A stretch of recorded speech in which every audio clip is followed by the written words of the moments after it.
wajana wagajubu. Dala kwenga dwa na Africa. Ewe daga na edwa. Na edwa daga na edwa. Na ugada kwe. Dipa ugada kwe. Dada kwenga duwa marambe. Ya moja mai mugwa. Yaba gupela. Yaba gupwa beto. Yaba guloni ngai. Yaba gupwa bebu. Deba mboya tie jamane nga modu. Ane nga modu kwa kwa. Grabu mare nyago. Daga na edwa. Na edwa. Daga na edwa. Daga na edwa. Na wogata kwe. Daga na wogatu. Wogata kwe. Kanyemi. Amaya kwa beto. Na wogata kwe. Kanyemi o. Kalaga pila. Wogata kwe. Daga na edwa. Na wogata kwe. Ewe. Wogata kwe.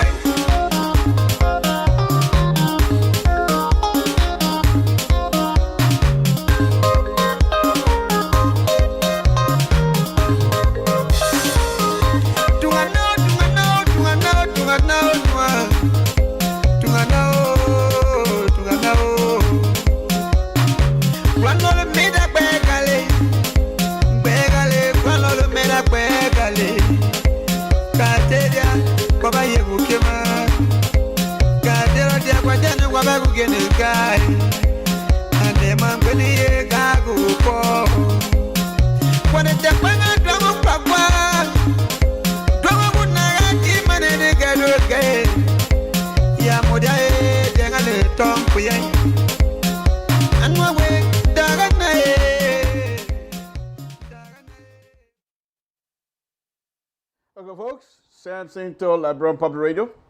I want to thank all of you again for tuning into LIBERIA Public Radio. We're going to have fun tonight. It's going to be very, very interesting. We're coming to these programs from time to time, not necessarily to critique or criticize, but we must point out something. If things are not the way you see it, point it out. Doesn't mean you don't like that person, but you have to be truthful. I'll get into that. First of all, safety. Lord Jesus, we thank you very much for bringing us to this again. We thank you for the opportunity that you continue to provide for us.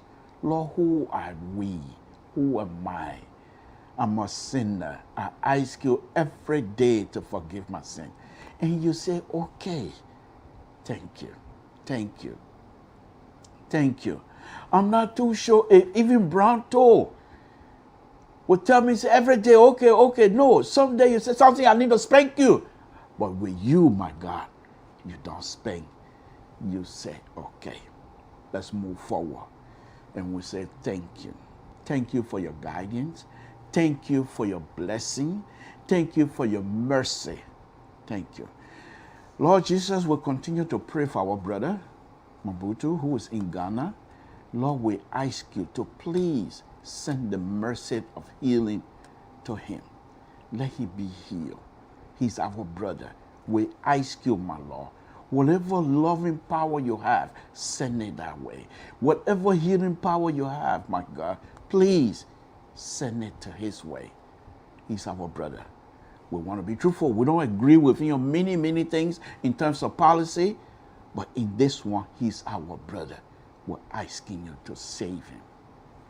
Lord Jesus, as you know, the disease here in the diaspora is all over, everywhere. The politicians that's supposed to guide us, they are fighting over ideas, who's right and who's not right. The disease is not waiting for ideas. It's waiting for treatment. It's waiting for cure. Only you that continue to provide that cure for us. And we want to thank you this evening. Whenever we go places, gathering places, people are here and there. You want to touch that? No, Samson, don't touch that place. I want to put my no, Samson, don't touch that place. You continue to guide our movement without us even knowing that you're guiding our movement. We think we're just walking, flicking, and say, no, we know that you're in control of every step we take. Any place, anywhere we go, anything we touch, you're in control. You allow it. You put it in our brain to move our hands, to move our body. Thank you, my Lord. Thank you. Only you. Can you imagine men having power over something too? Time like this? Ever say, I saw, he said, who? You, I forgive you? May I move from here, man, something that I'm going to forgive you? But it's you, my Lord. And when I ask for forgiveness, you say, okay, because you are the Father of all. You don't pick and choose. You distribute the blessing evenly. All we know is to know your Son and consider your Son our Savior. And I have done that. And Lord, we, the diaspora, we have 2 tables to feed family. We got one family here with table, we put food here. We got one family back home to put food on the table as well. Only through your mercy that we'll continue to do these things. And we ask you to continue to bless us, guide us, and help us to continue to do that. Finally, my good Lord, please bless our country. Bless the leaders of the Republic of Liberia. Bless our host country as well as we go through this difficult time. In Jesus' name we pray. Amen.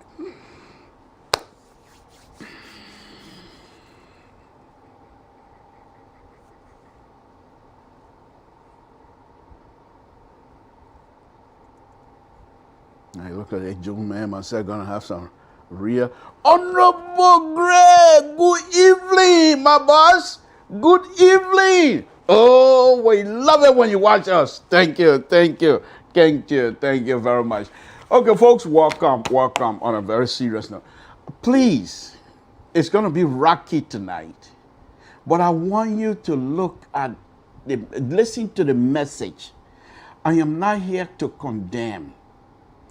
But if we're going to speak at a particular platform, the platform Liberians, all Liberians, listen again. I said all Liberians gave you the platform to speak to Liberians. You have to be sincere. Your words matters. And from that perspective tonight, I will go into the words of a young man, a young, talented Liberian. However, as I go through the words tonight, you will find out that sometimes we get involved emotionally and it's difficult to separate our emotion to that of what we think need to be done, specifically for Liberia. I will go into that. It's a very interesting subject matter tonight. So let's go ahead. As usual, the president of the Republic of Liberia, duly elected, Dr. Weir, he said, but they say, who die? He said, that me, Ambassador Weir. They said, what you want? He said, I want to be your president. He said, you're not playing football again? You're not senator again? He said, no, I say I want to be your president. They said, you got experience. He said, yeah, I have leadership experience. They said, explain to her. He said, this is what I can do. This is what I can do. The people said, okay. We agree. Something was here on the platform every day. Hey, my people! During the election now. Hey, my people! I beg you. Your monarch get that man the job. The man can be good president. Your monarch getting the job. Like Brown people say, hey, Mr. To, we know you like to talk, oh. We know you got big more, but then when you're part, leave it with us. This is the president we have for you. I said, They said, yeah. You got any comment? I said, no. Liberians, you have already decided. This is the president that you gave me. I must and I will respect this president. I must and I will do stuff, criticize, but I must do so with responsibility. If I'm criticizing, I must do so with respect, because every one of you that watching me right now can sit in our office tomorrow. Why do I always say and make this statement? Dr. Weir is from Gibraltar. He's not a special Liberian. He's sitting in our office. What make you think that because you clean poo-poo in America, you can't sit in that chair? What make you think that because you're running around Monreal, you can't find job, you can't sit in that chair? You know what God got for you? Dr. Ware is in there. And therefore, since I know what God is capable of doing, I will respect this office. I will respect the person in that office, because any one of you can sit in that office tomorrow, and then you want me to respect you as well. And this, I'm saying tonight, the president of the Republic of Liberia, listen to this. No, please, seriously, listen to the English, to the language. The president of the Republic of Liberia. I'll say Republic or CDCO. You hear that? Republic of Liberia. The entire population of Liberia is the president. So we have to respect that office, and we have to respect the person sitting there. Can you imagine? You don't even respect the office, but when you get in the gathering, you want to offer opinion about Liberia. The office, the higher office in the land, you don't even respect that office, but you want to open an opinion about Liberia. You want to advocate on behalf of Liberia. They have given us the president, but we say we don't want it. Then who are you advocating for? You disrespect the people's behavior, you disrespect the people's opinion, but now you say you want to advocate against them. You have the right. The Constitution gives you that right, and we respect it. We have to disagree with you, though, because we too have the right under this Constitution of the Republic of Liberia to disagree with you. You hear him? I say, mother, I pointed to it. Sounds into. And like I said, it's going to be rocking tonight. I say, mother, I point to it. Then when I say, hey, there, I point to mom. I'm already excited, folks. Sam Sinto, Liberia. Let's go ahead. It's an interesting situation. Folks, I'm happy tonight to report to you, as Grand Gideon, Sam Sinto from Toll Town, Basson. Wait a minute, because this one is important. Sam Sinto from Toll Town, B.I. Chiefdom, Basson District, Grand Gideon County. Let me say it 2 times. Grand Gideon County. Let me say it again. I've got to love this county. Grand Gideon. Let me say it again. Grand Gideon County, Republic of Liberia. Folks, that's my county. I love my county. But it's very interesting. Quite recently, Grand Gideons were on the stage, war stage, threatening people's lives. And they did, because that's my opinion. They were there, Grand Gideons, young Grand Gideons, who the county, the future of the county is in their hand. They were there. We don't want this person here, or an official of the Republic of Liberia, but they said they don't want him in the county, and they were there. We want him out. In the entire world, we're watching Grand Gideon displays that kinds of behavior.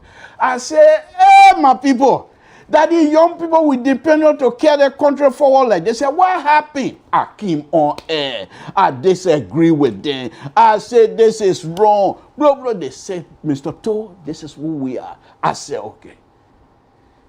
Then something happened yesterday. Oh my God! You know God can redeem people.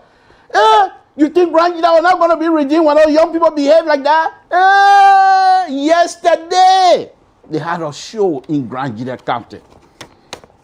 Sekou had a show yesterday in Grand Gideon County.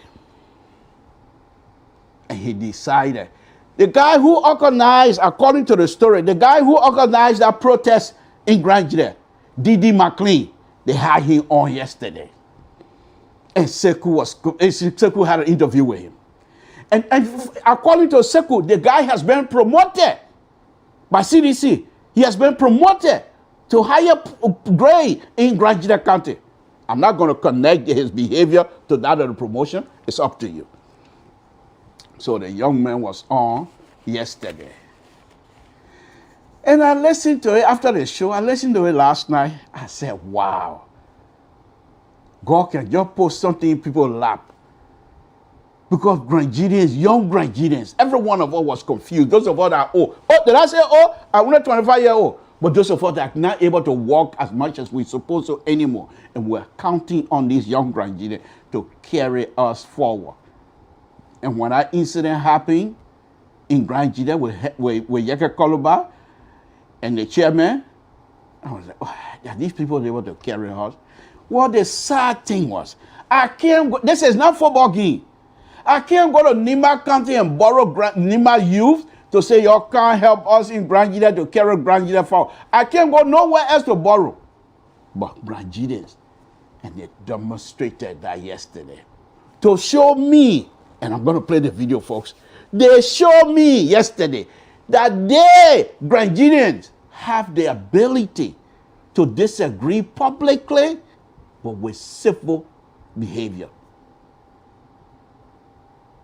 Many of them that will be speaking, the video is about 11 minutes long. Many of them that are going to be speaking will tell you that they are sedition. However, they're telling you they don't agree with CDC and the way in fact, one of them stated, he's not even talking about Grand Gita. He said the CDC behavior in Monrovia, trying to force Thomas Fala. He said he disagreed with it. And many of them, you were here there. In fact, one of them said the way CDC had their primary selecting Grand Gita, somebody to be the senator, that was wrong. It was a stage managed, he said. His words, not mine. The other one came up. He said, look, a CDC said this is the person we want, and you can't here, then get out of here, because this is CDC, and we got to respect it. Oh, it was a civil discussion. I will play the audio. I call Sekou. First I text him, nothing. I said, they begin. Then early in the morning he called me. He and I talked. He said, yeah, go ahead and play. So he has already given me permission to play. Redeemable. This audio and video, it's a video, but with audio, those that are calling, they're calling into the radio station. But it's redeemed me.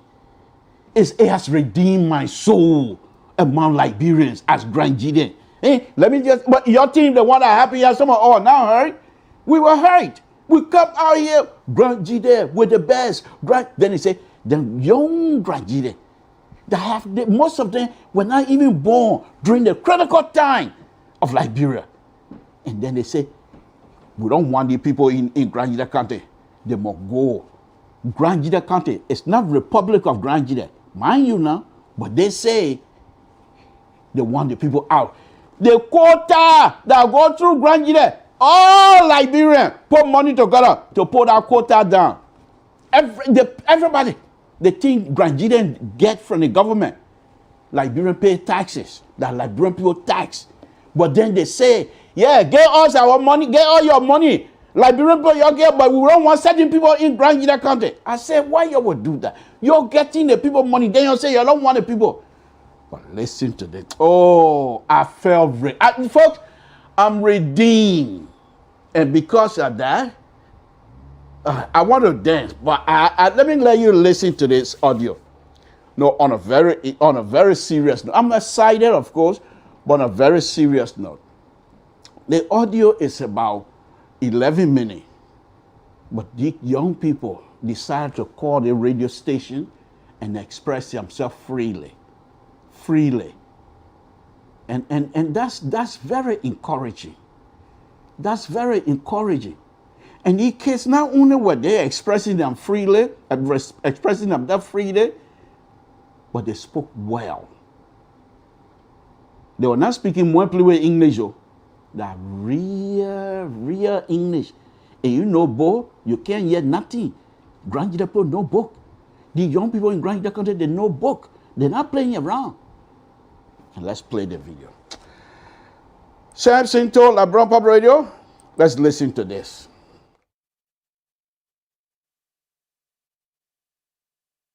Let's go to the phone line this morning and pick up our first caller. Good morning. Good morning, Sekou Kamio. I'm okay. Your name and where you calling from? My name is Joseph Shah, calling from Kulava. Joseph, welcome to the program, and let's hear you, brother. Okay, thank you very much for the program. Mm-hmm. And thank you to your studio guests. Okay. Yeah, but the issue of CDC in this country, I know it's very much alarming. Mm-hmm. But here, the people don't vote on party level. You understand it? So bringing someone on the party ticket that the people is not favor, I think it will be a blow to CDC in this country. Okay. You know? I did my personal survey. While it is true that the equipment is on the ticket, but equally so, the people, if you read their mind, they are not going that way. I can give you instance. You gotta go to Kunembo, the forest superintendent. The people went there, or they put a hand up, the people say, no, we don't want him. We come to Malasin Koyon.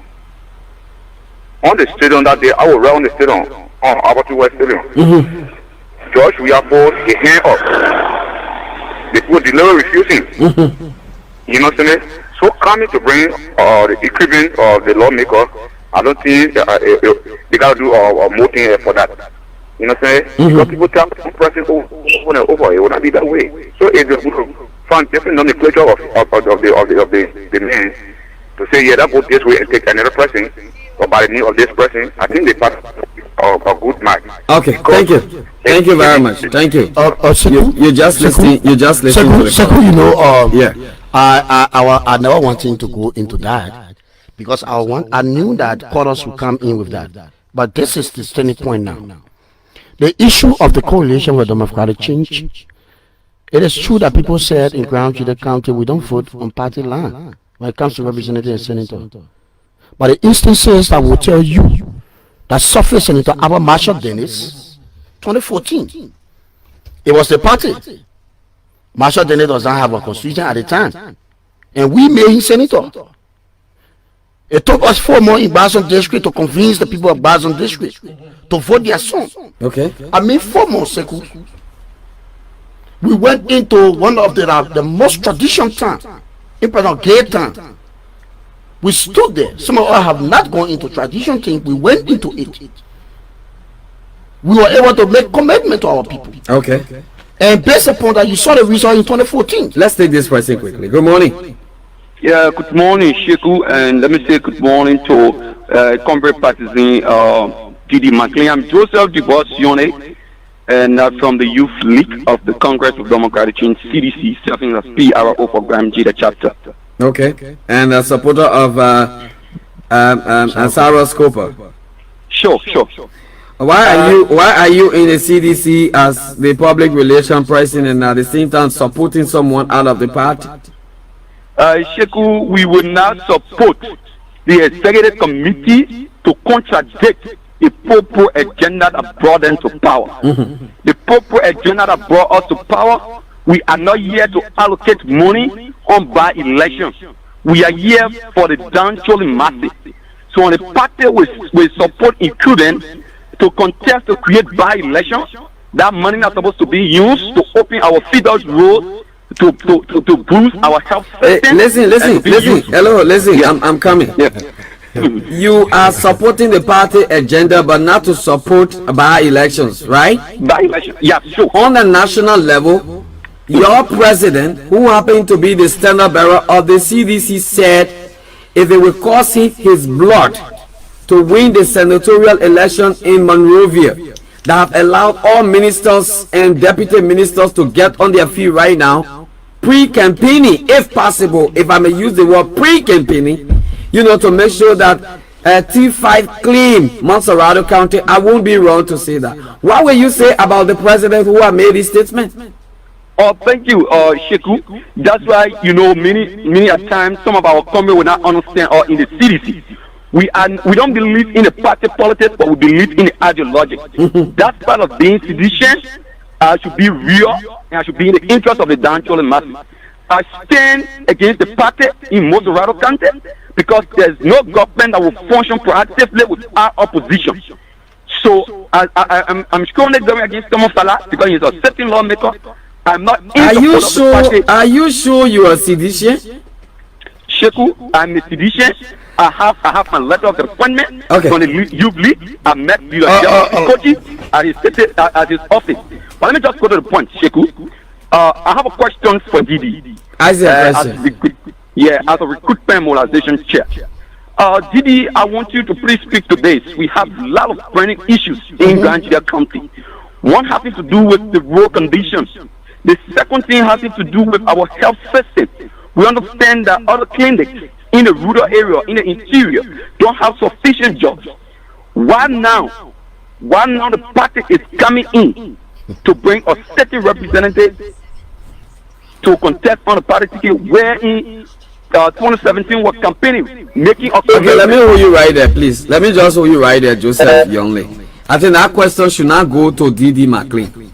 That question should go to Moluba Molu, who have all agreed that T5 should go on the party ticket, you know, to represent them on the senatorial level, knowing the fact that all those places you are talking about don't have access to electricity, drugs, and things.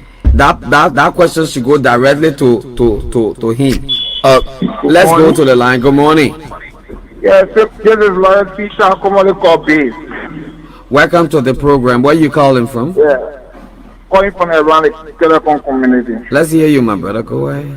Let me congratulate my brother in Studio TV McLean for more explanation. But we let people know that, hey, you are not supporting the party. Don't come on air and confuse yourself. Because our president come on and tell all vote all CDC candidates. So when we vote in all CDC candidates, we know the reason is told to vote all CDC candidates because they don't want things to be difficult when passing some other things. It shouldn't get in for representative and Senate. Thank you.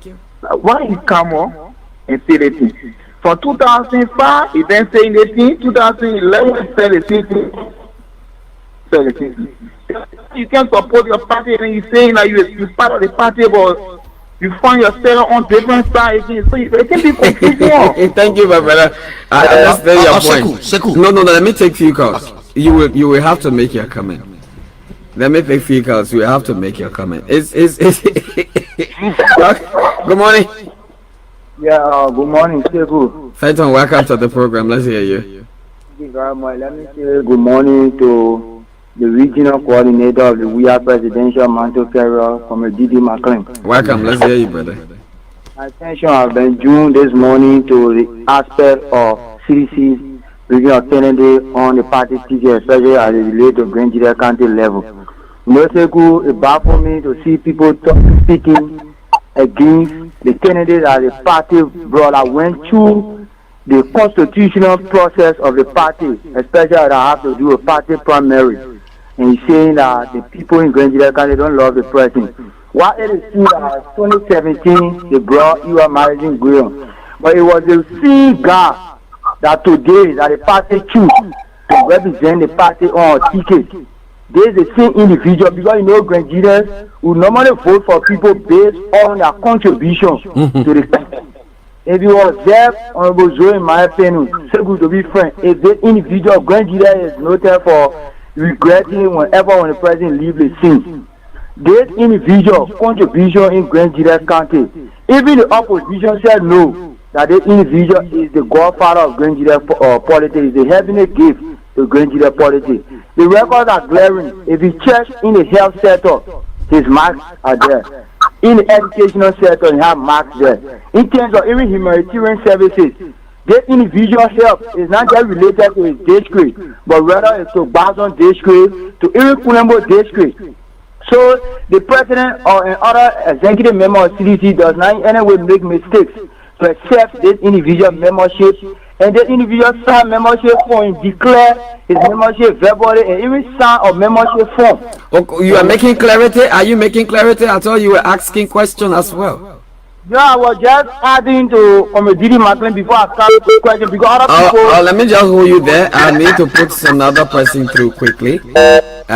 Once it's about buttressing D.D. McLean, then we will have to bring you back because there is no time left. Actually, we got 8 minutes to go. Good morning, welcome. Good morning, Sekou. This is my direct. Sekou, thank you for the show, and also thank you to D.D. Sekou, you know, sometimes white people should understand. From time in the mirror up to present, hidden day on the hair, no time. That's Sekou. Yeah, coming to the point. Hidden day on the hair, my jail crying, no time. Our people don't look at party emblem. It should be made clear.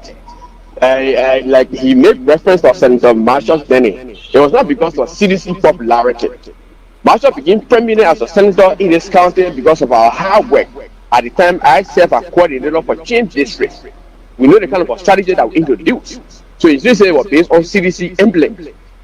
Jeremy, it comes to a date, the entire discussion this morning. Okay. Besides that, CDC primary was state managed. How do you expect a supporter to come out to support to almost on the CDC ticket?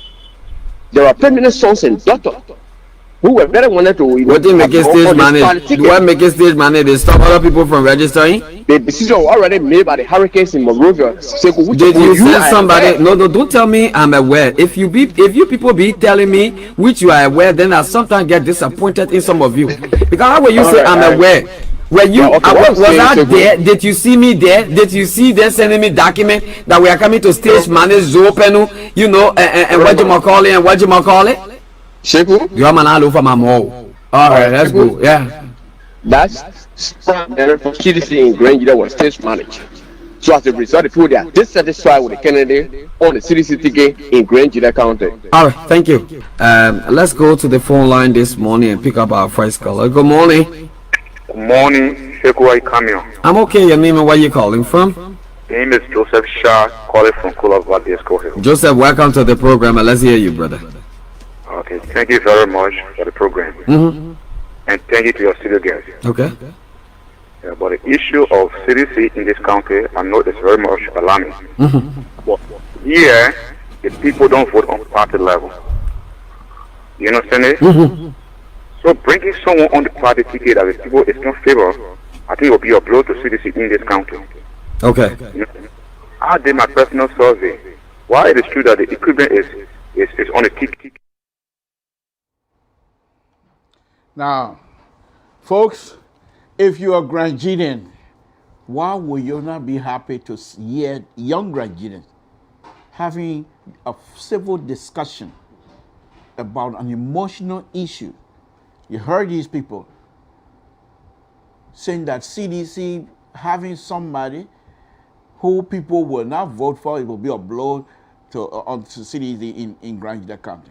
Another young man came in and said, I'm part of the youth wing of Grange County, but I do not support this CDC government, especially with the kinds of behavior they have in Monrovia. And then another CDC come up. If you cannot and you will not support us, then you have no reason to talk about us, because then you are not part of us. Interesting. I thought I'd do this. I thought to be honest with you, I feel redeemed, to be honest with you.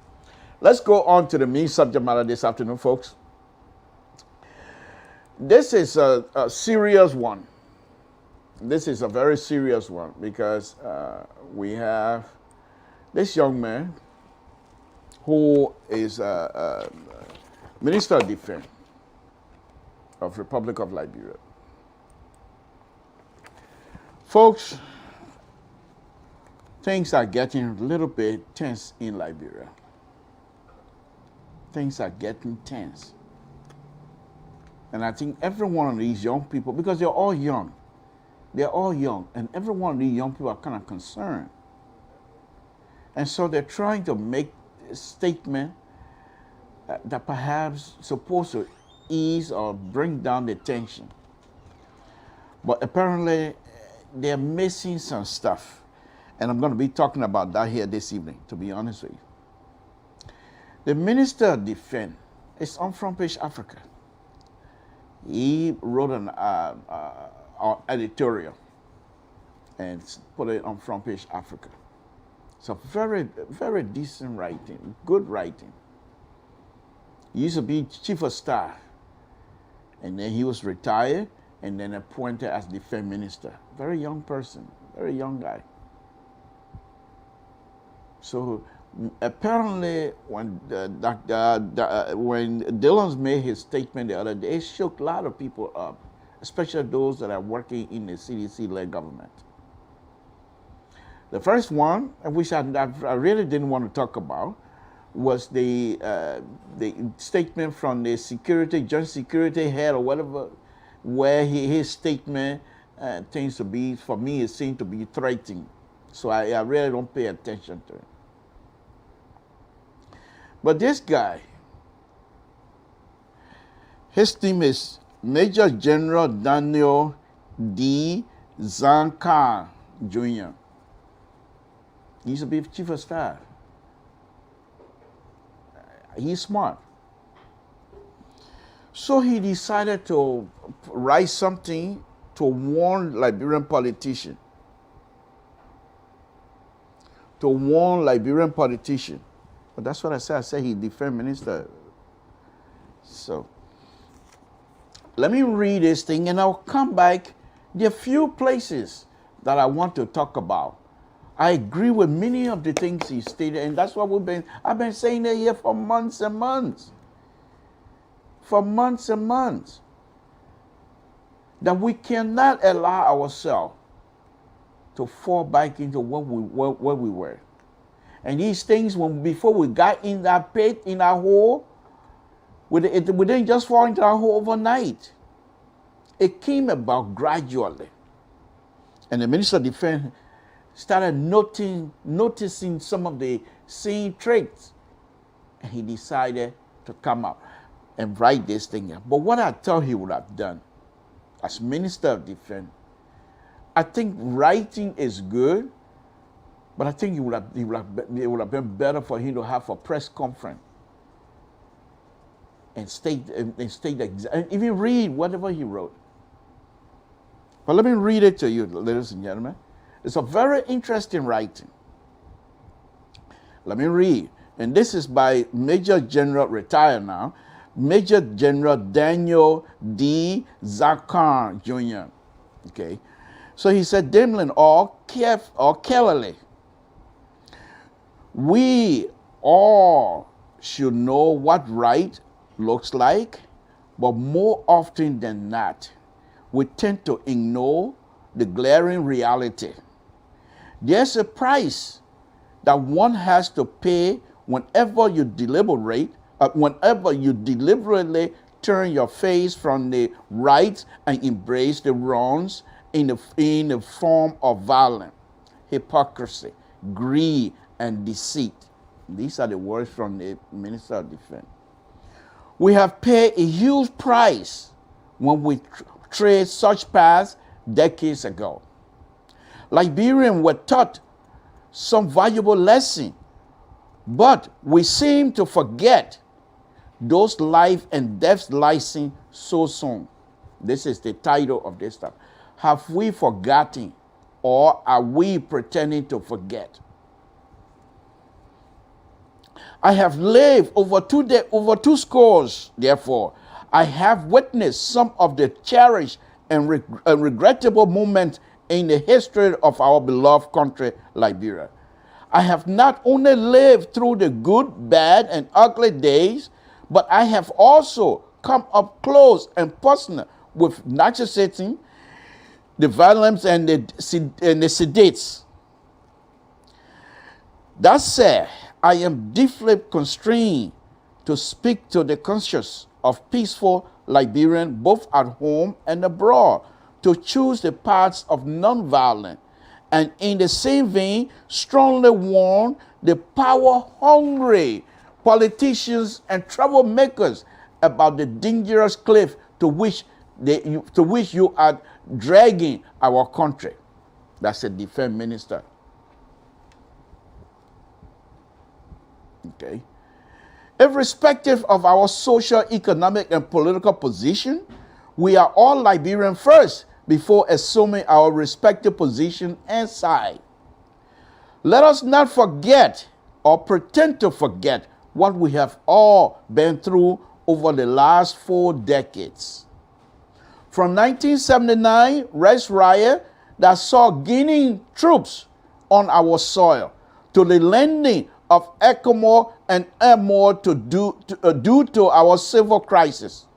Between these two periods, we experienced the following: the 1980 coup, the 1985 Kwamba invasion, the Nima Raid, the 1989 rebel incursion, and the introduction of various warring factions during the First and Second Liberian Civil War.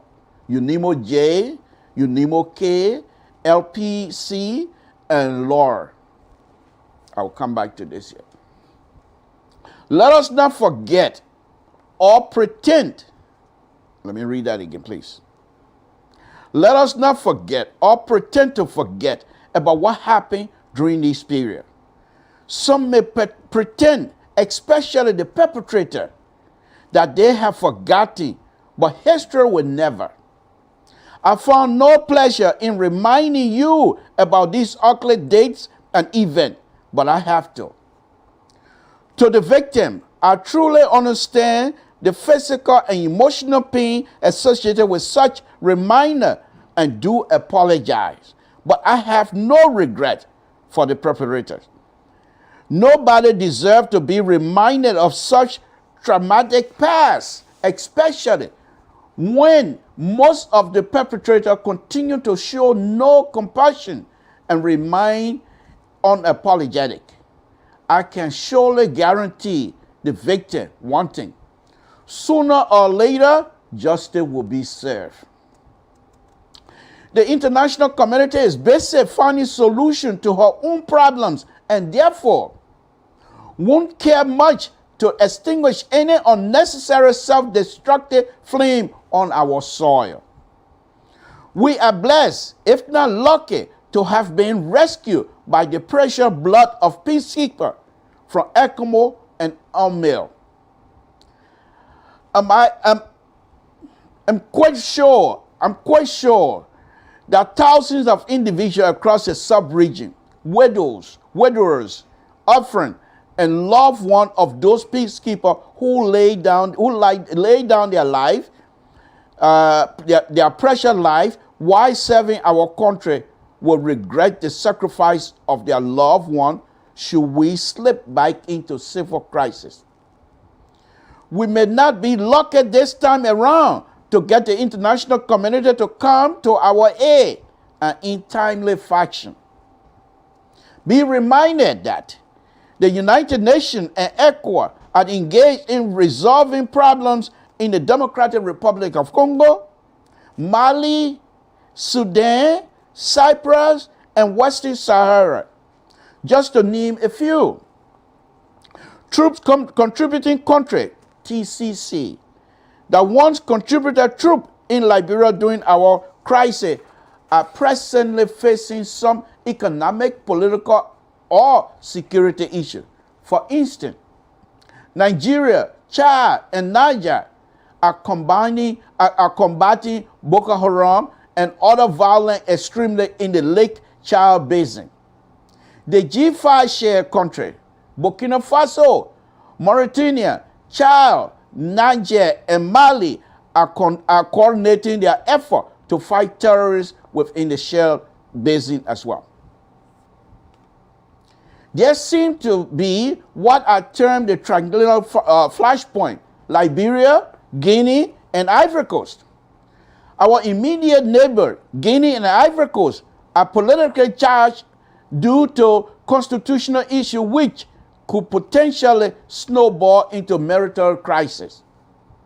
In fact, both countries are due to hold a presidential election next year, which makes it more worrisome. Given all of these developments, we will be left alone to thwart our own crisis if we are not mindful of our carelessly action. Sub-region, regional, and international organizations mostly will pay little attention to civil conflict, except there are some geographical dimension to it. Our country is polarized at every level more than ever before. It will be in our best interest to reconcile our differences and rekindle our compassionate Liberian spirit instead of tearing down each other. No one political party or leader, business tycoon, religious leader, civil society group, activist, or individual Liberian, etc., is bigger or greater than Liberia. Those of all who are privileged to be in position of authority and stakeholder political leader, religious leader, youth group, civil society organization, journalist activity, all vying for one, should rethink our action and inaction. A vast majority of our illiterate and impoverished population look up to us for direction.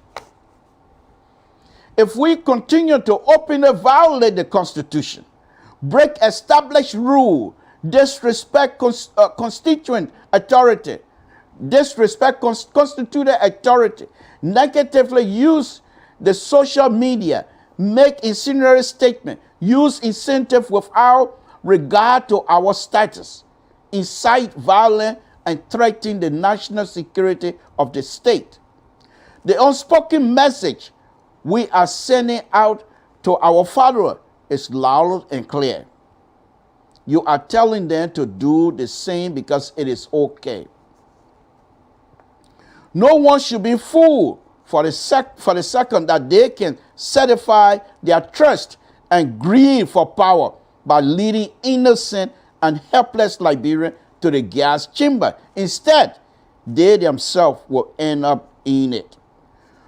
We should be smart enough to see and recognize the familiar sign and blood written of crisis, bold writings of crisis on the wall. The recognizable typing point that brought us to where we are a few years ago, as well as the flashing point, are visible. We cannot afford to revisit our dark, bitter past. Our country has gone through a lot. A big chunk of the population is still licking their wounds and do not want to go through the same motion again. We, as security actors, will not sit idly by for our national security to be threatened and allow our country to go down the drain once more. Therefore, we will act decisively and accordingly, irrespective of your position and affirmation. To the troublemaker and would-be troublemaker, take heed and govern yourself accordingly. Remember, an ounce of prevention is better than the pound of cure. God bless and save the state.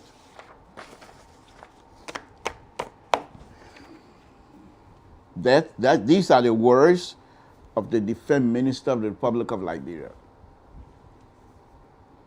These are very serious and challenging times. I know these things. Some of us have lived through these many experiences. And many of you went through the war. And you're here in a diaspora. Why would we not be careful how and what we say about each other? Y'all know what Liberian, I don't want power to speak the real what is I y'all know what Liberian people say. What made man she made him vest? You will stand in public and cuss somebody. You will stand in public and cuss them up. And you expect for you to get cooperation from them? What is being introduced into our politics is bad.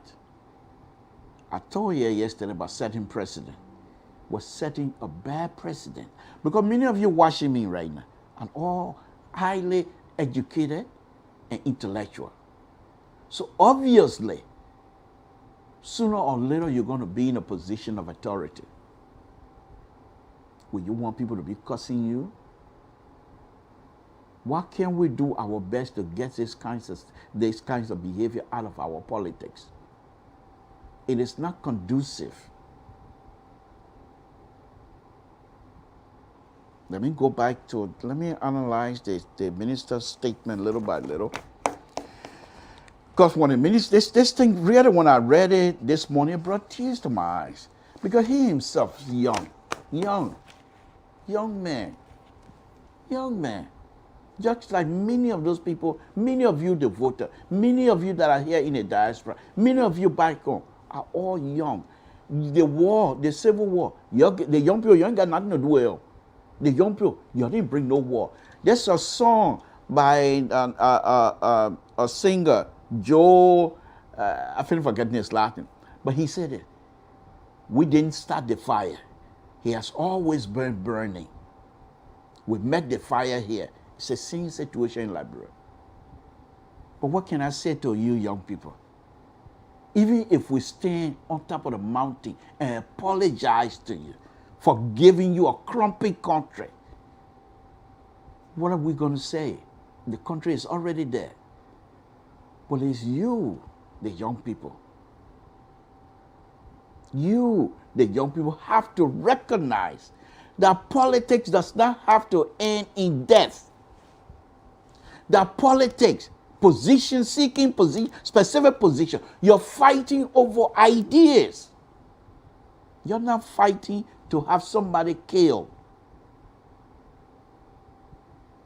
What is happening in Liberia with this senatorial election is unfair to many of you young people. It's unfair.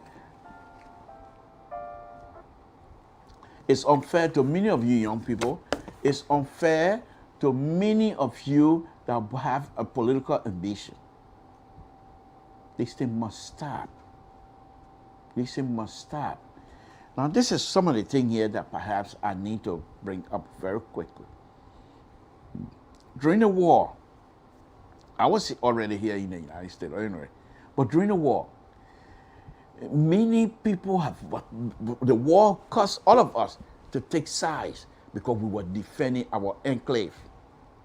We were defending county and what have you. And even in a county, in these different, there was conflict within those counties. So if you cannot defend your county as a group, you're dead. You're defending the county. And this war was bad. Why your group, certain group are there to defend the county. Within that group, they're also defending their own enclave.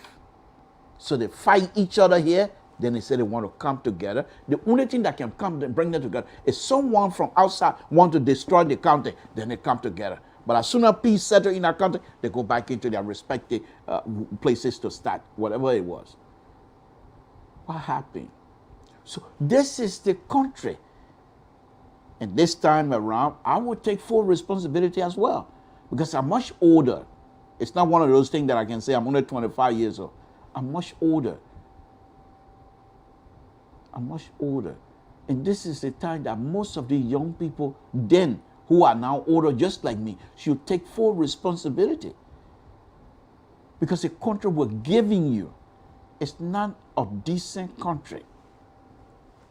This is the country, those of us that consider ourselves progressive, we thought when we used to follow the real progressive, we thought we were doing the favor. They were telling us the truth.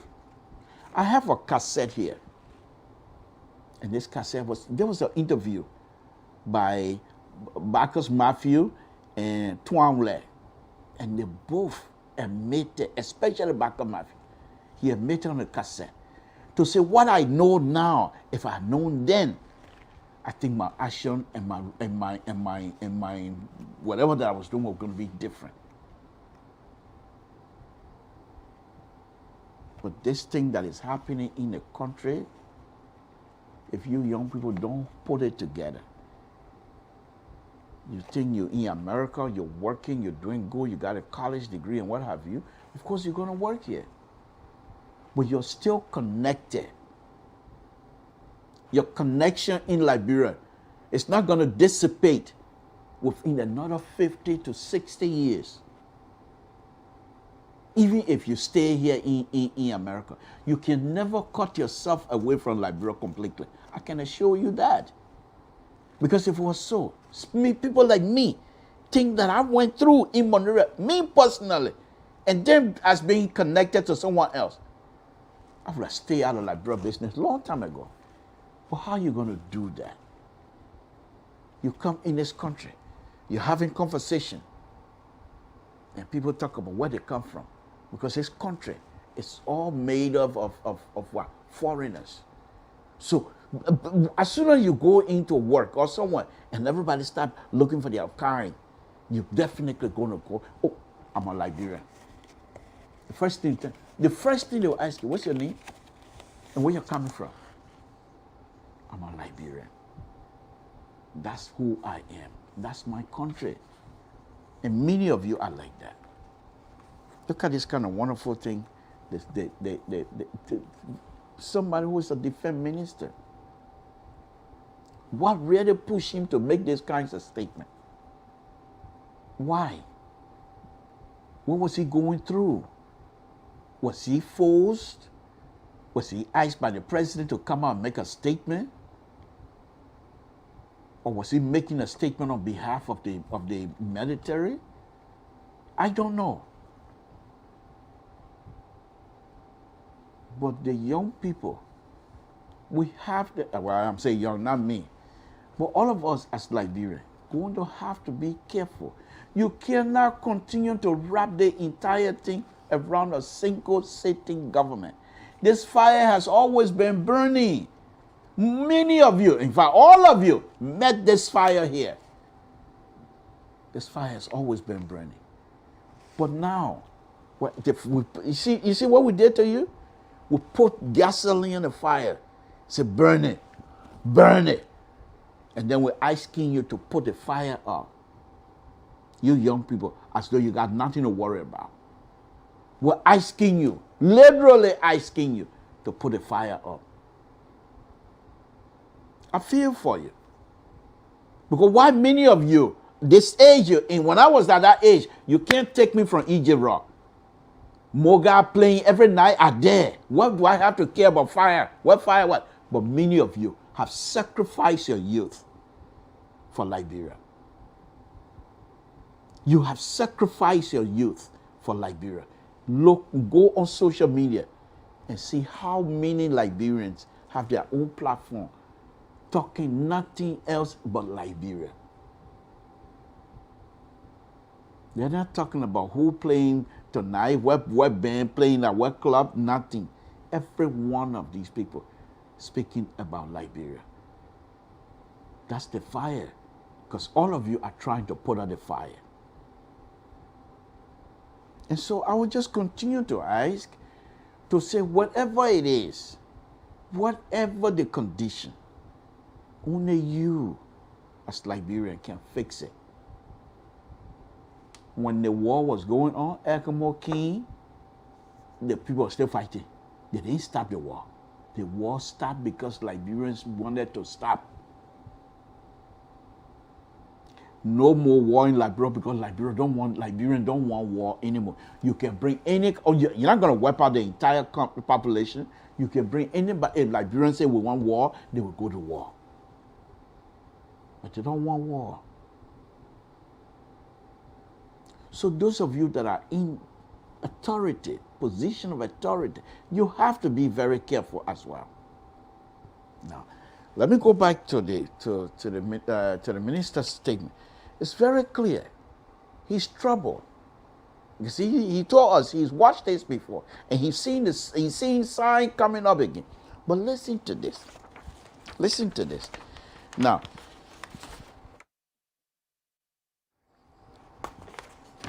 if your my people are flying all over the place, folks.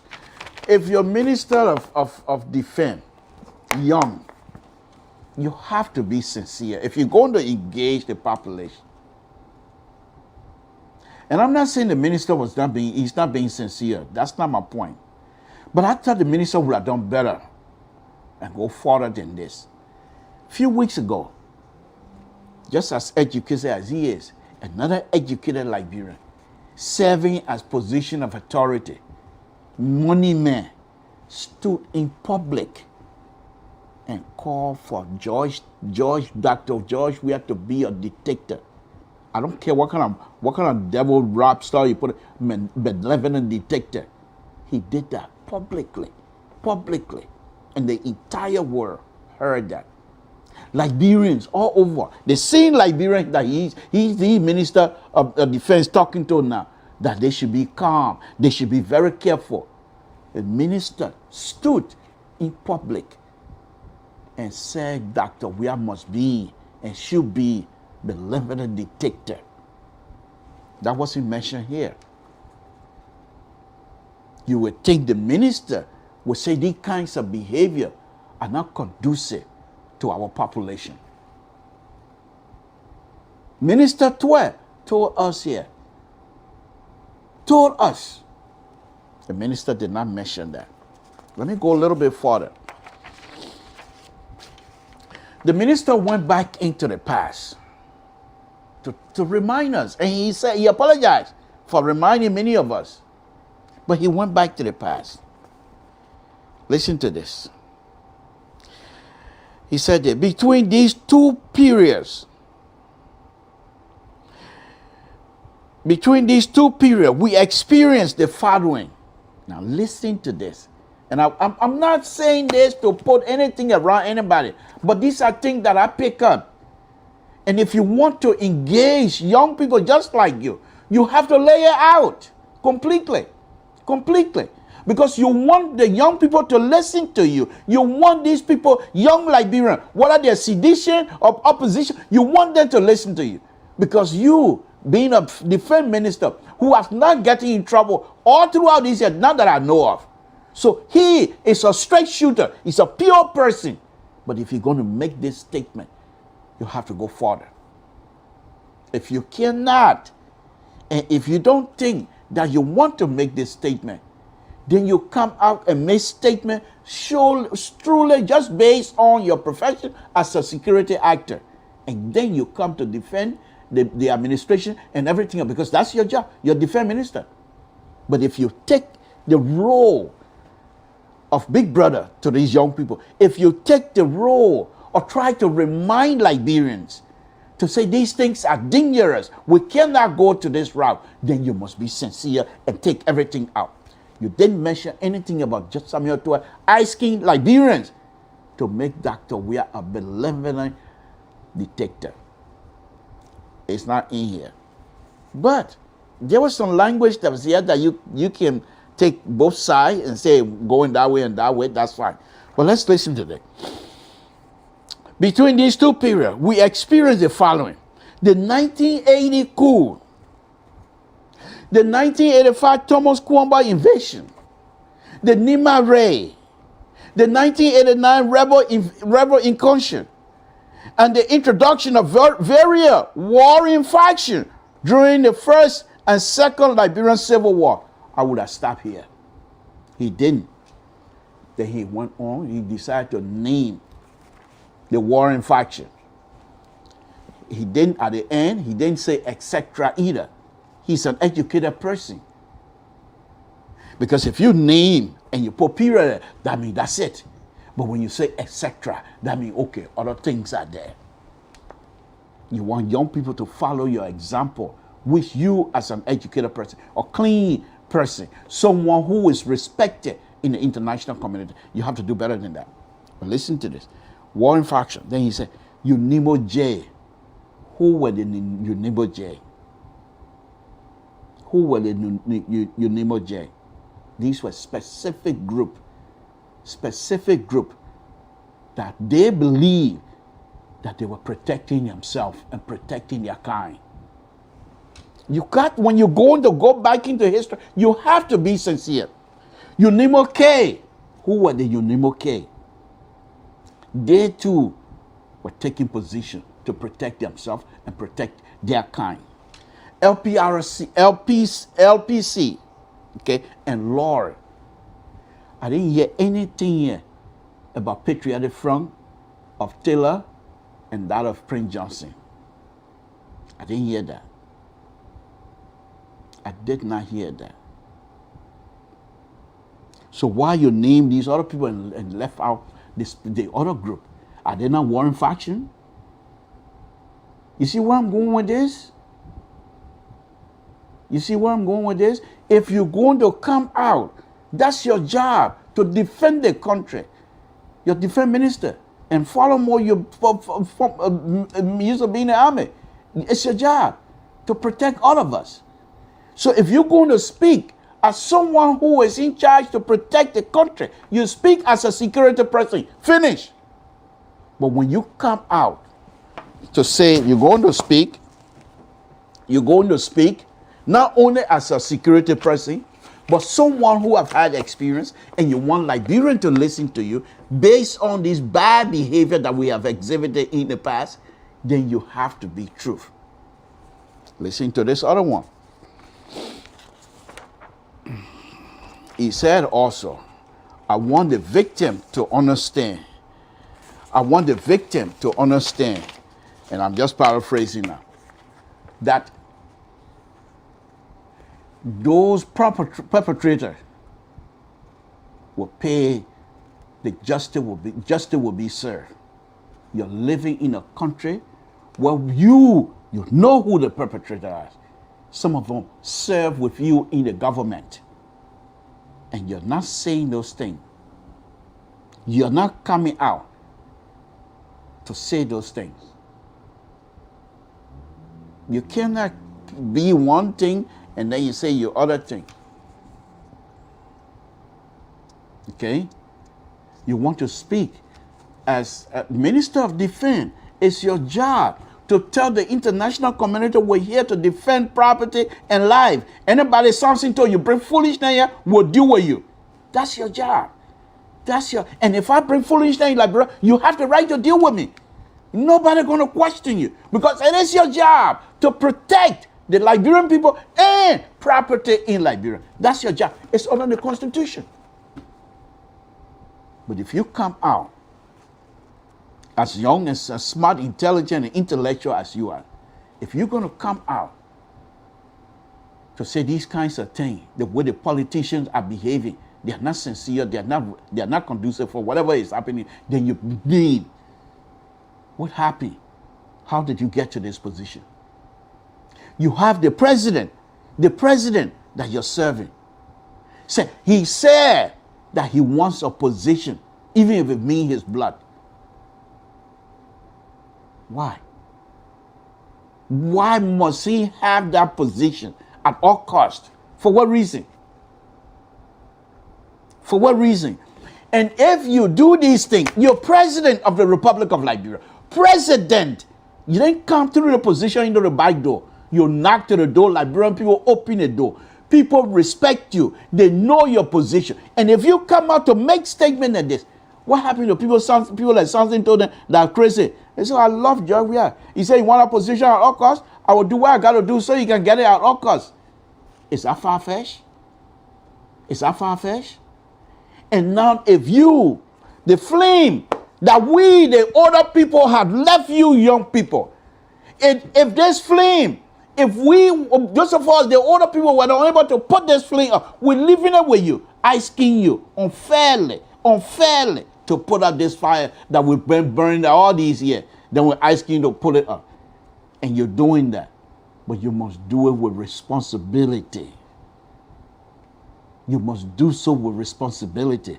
There is no reason, Dr. Weah, to make that kind of statement. No reason.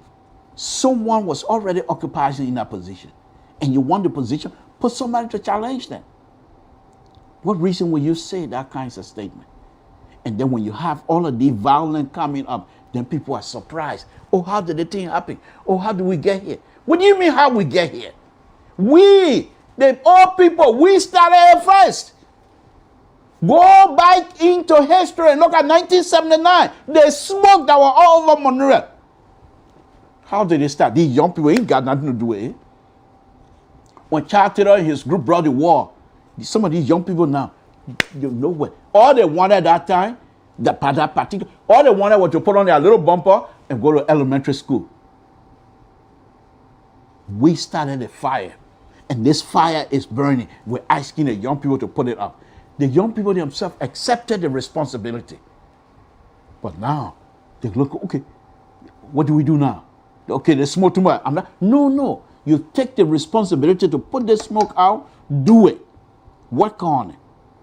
But when you sit as president of the Republic of Liberia, president for something too as well, and you're going to say you want the position at all costs. You want this position. Do you understand that? Do you really understand your position as father of the nation? And you say you want this position at all costs. And these people think, okay, the person who will want out, he's not doing it, will find me to get him out so that we can get away because you want a position at all costs. They won't even consult you. We're blessed in our country. Tell them that we ain't got zero problem here. Because they don't need to consult you. You made a statement, it's okay. I will do it to satisfy my boss. Did you see what happened in Grand Judea? That day, that young man, how the hell Dave Koluba was staying in Grand Judea? He got to leave. Why? Because he cost the president. You never consulted the people in Grand Judea to say they may come in. Well, I don't want him there. But because they love you and they want to make sure nobody say nothing to you. Every time you say something as president and express pain, other people want to redeem that pain. You don't know these things? So the situation started. But let me go further. The Minister of Defense, having given us this wonderful, wonderful statement, this is what I tell that perhaps it went off the rail. He said this: we as security actors will not sit idly by for our national security to be threatened and allow our country to go down the drain once more. Therefore, we will act decisively and accordingly, irrespective of your position and affiliation.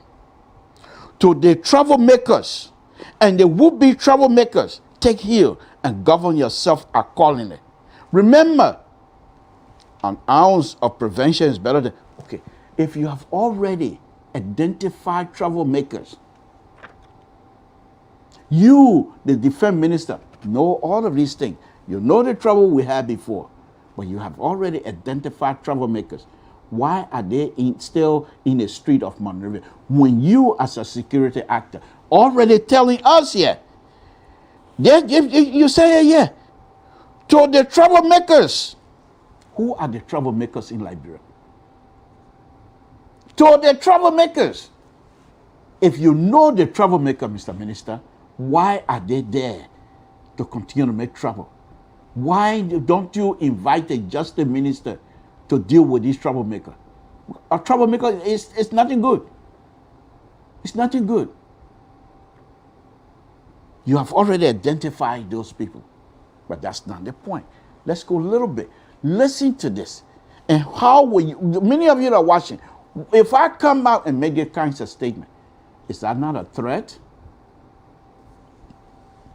This statement also, you can say, and I will say, have already contributed to unstable behavior in Liberia.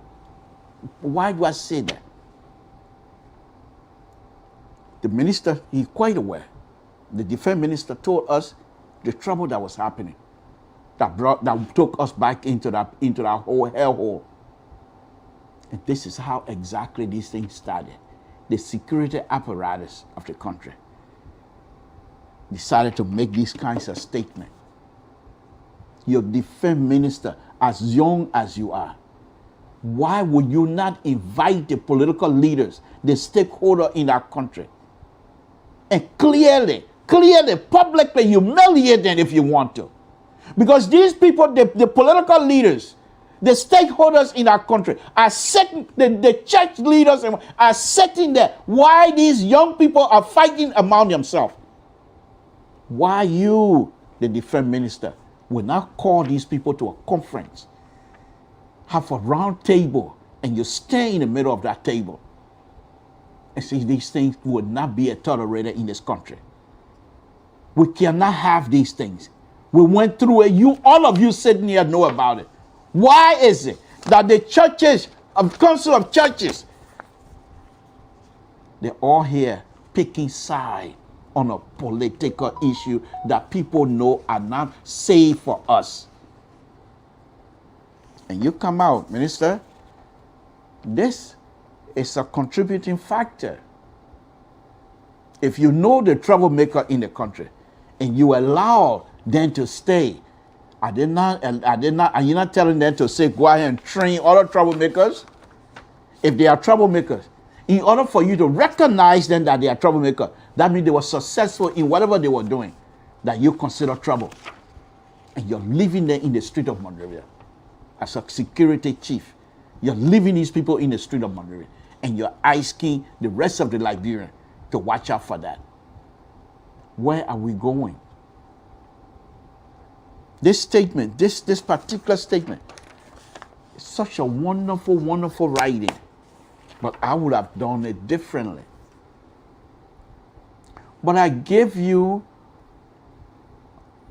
that. I gave you points for it. I don't agree with the last statement, but I gave you point for it. As young as you are, you decide to play both sides.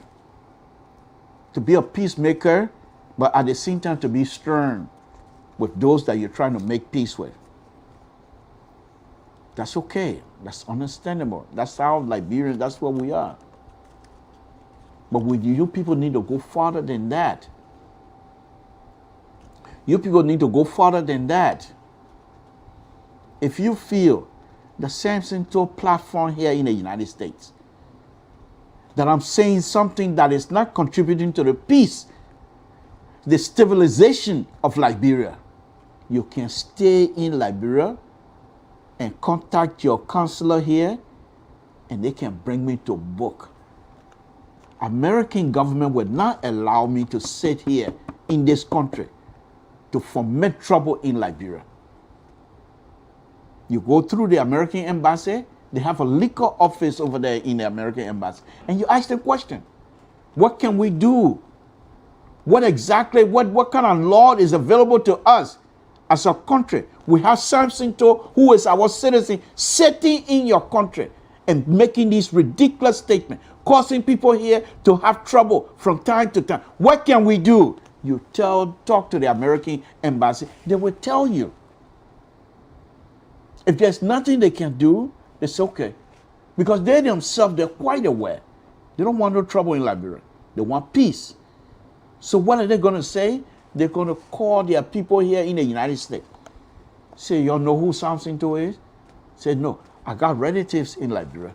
I'm on Liberian Public Radio. You can go to computer right now and know exactly what state I'm in, what house number, all that kind of stuff. It'll be easy to get. And then people knocking. Mr. Toe, yes.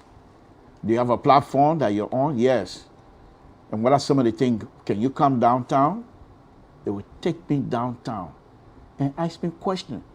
Because there's one thing in this country, you can't stay in these people's soil. You can't sit in these people's ground and try to make trouble somewhere else. You remember that guy from Turkey? They wanted to deport him, but because his life was threatened. So they have precedent.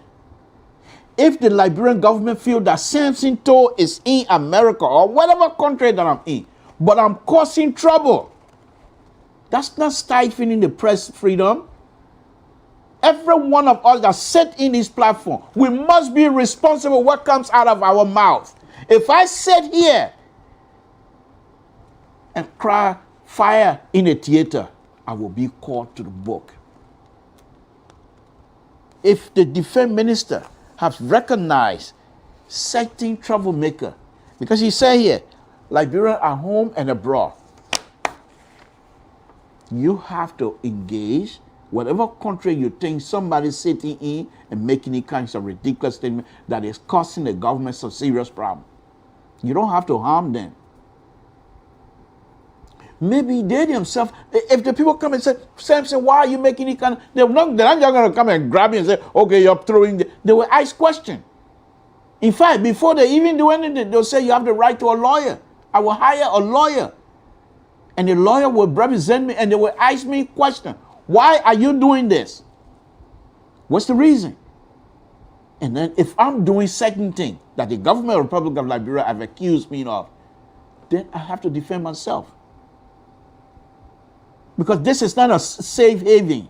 You can't stay in America and try to cause trouble in Liberia. This is not safe haven. But at the same time, the government of the Republic of Liberia must also be responsible in what they do and what they do and what they say. Because I can sit here now and say, listen to this president's statement. The president of Liberia said he wants a position at all costs. I too want to keep that position at all costs. And that's the reason why I'm making this kind of statement.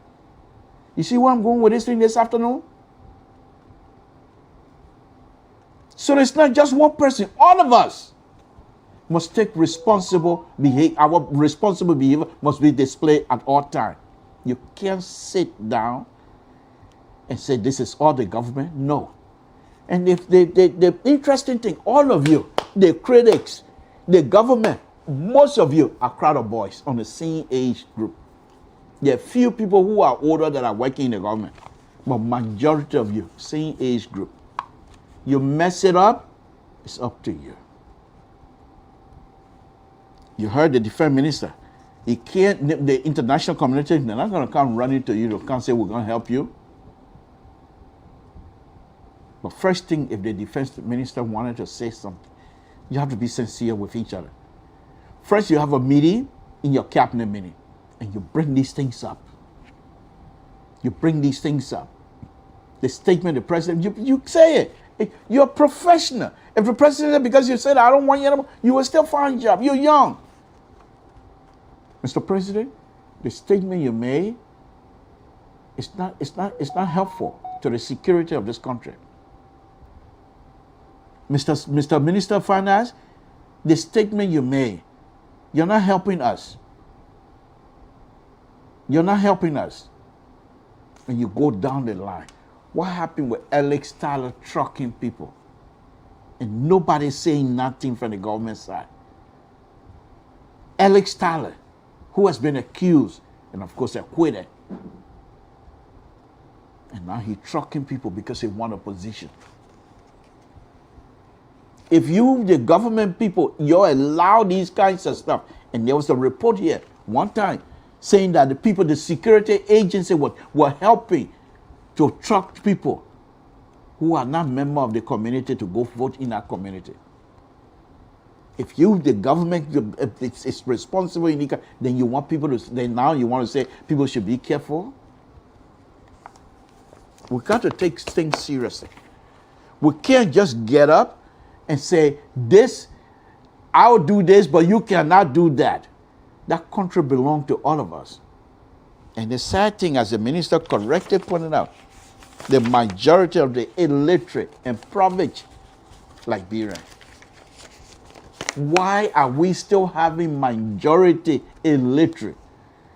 Majority of Liberians still cannot read and write, and we recognize these things. And because these are positions, Liberians, it seems to me that they are going after these positions because of the money, not because they're going to use this opportunity to build something, to build the country. They're going after the position because of the money. Because some of these people have been represented and they have nothing to show for. So you represented for 2-3 years or 6 years, so twice, and up to this time you got nothing to show for.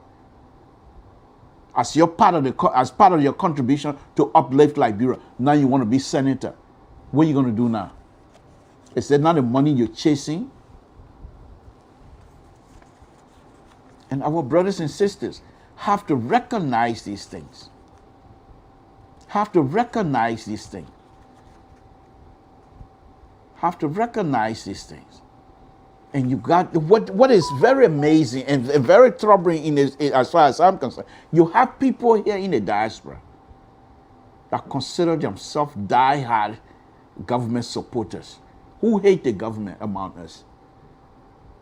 Even the Henry Costa does not hate the government. The fear critic of this government does not hate the government. It's what the government is doing that causing him to talk. You think if the government was doing something that people are happy about it, you think people like Henry Costa, they will get a platform to talk about? But then you're on the other side, cussing those who criticize the government, calling them names. On the same platform, every one of us must be judged by this government. If you're going to have the government should make a big deal out of it. Complain to the American government. You got Liberians in America that have platform talking all kinds of stuff that are not conducive.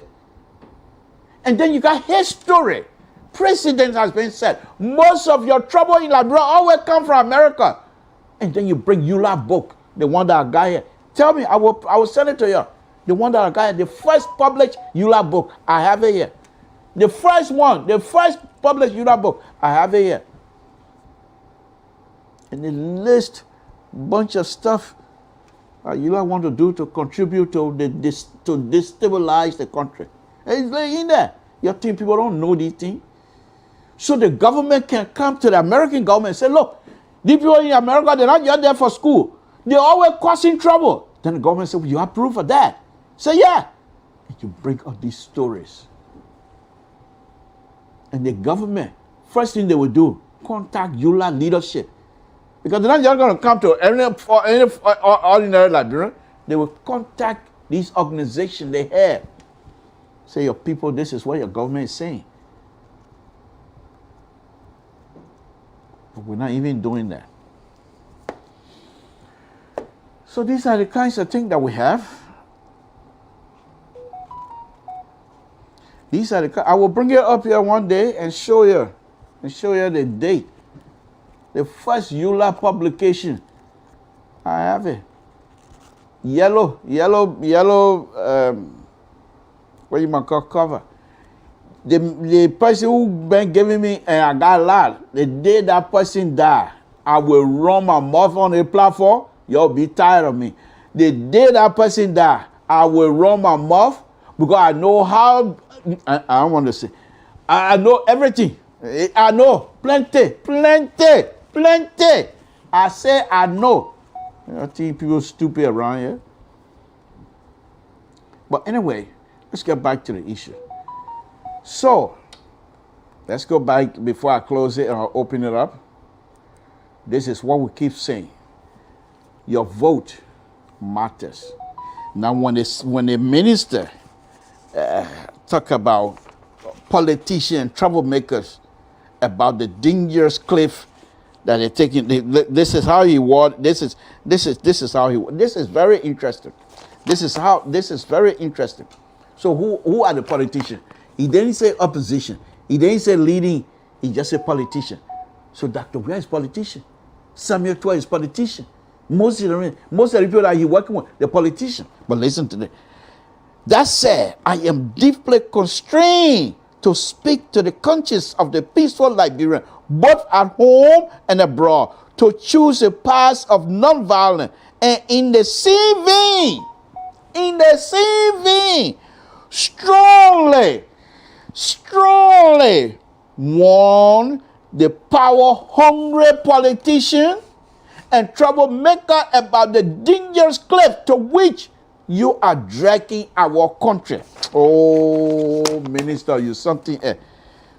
Strongly warn power-hungry politician. So why can we take the power-hungry politician and say that, Dr. Weah, I must have this position at all costs? We got to be serious. We got to be serious. We have to be serious. We can't just continue to throw these things around. You can't do that. This thing is a little bit pushing the line. And that's why, just on a very serious note, when I started my program, I started with a debate in Grand Juda County among the young people. I can't talk about other people without me bringing my own folks in front. But then again, the young people of Grand Juda County have demonstrated, as I play these videos, demonstrated that they have the willpower and they have the mindset to disagree publicly without fear. This is what we want from all of you. This is what we want from all of you. So this, what the Grand Judans do, what they're doing in Grand Juda County, this is not what the minister have done. Your vote matter. This is not what the minister have done. The minister should have come out.